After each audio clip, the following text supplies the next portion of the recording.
I have a question for the stereotypical Second Amendment advocates on the right. The we need our guns to protect ourselves from a tyrannical government crowd. The NRA and other organization types who have fought so hard for so many years to get constitutional carry in so many states and concealed carry laws on the books in other states permitting people to carry firearms. The guys who, in states like Virginia and other red states, Wisconsin, they've done this in Pennsylvania and Michigan, I think, but in other like actual red states as well. People who show up to protests at the state house in their full kit, carrying a handgun, carrying an AR-15 type weapon, carrying 30-round magazines. I want you guys to be aware, and I want to know your feelings on the fact that the federal government today murdered Alex Preddy, 37-year-old man in Minneapolis, according to the Department of Homeland Security, because he was legally carrying a handgun. They murdered a man today for legally exercising his Second Amendment rights, a white man, 37 years old, registered nurse, works in the intensive care unit at the VA in Minneapolis. He did not unholster his weapon. He did not pull out his weapon.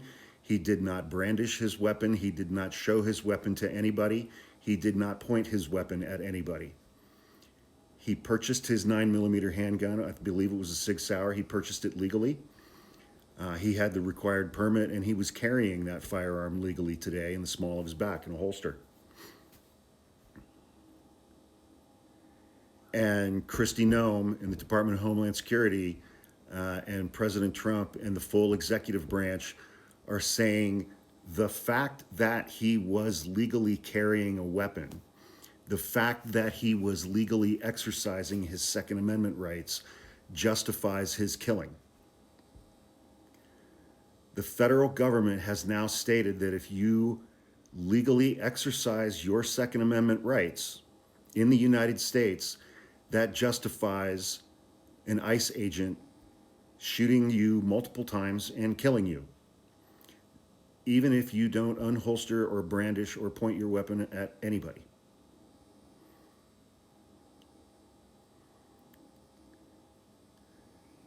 Does that meet your definition of a tyrannical government?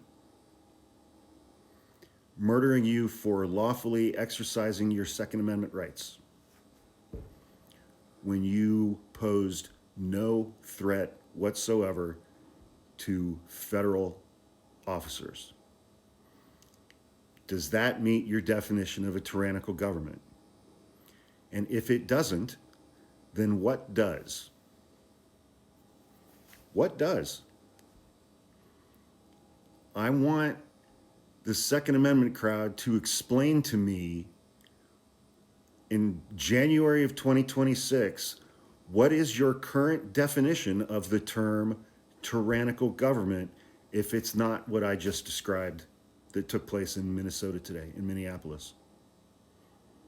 They murdered a man for lawfully exercising his Second Amendment rights, even though he didn't brandish his weapon, take it out of the holster, or point it at anyone. They murdered him for being armed legally. According to Kristi Noem, according to Greg Bovino. That is their official statement. Is that not the definition of a tyrannical government? And if that is not, then what is? This guy was murdered today for legally exercising his First and Second Amendment rights. According to the Department of Homeland Security, according to Kristi Noem, according to President Trump. If that is not a tyrannical government, then what is? Please let me know in the comments. Thank you.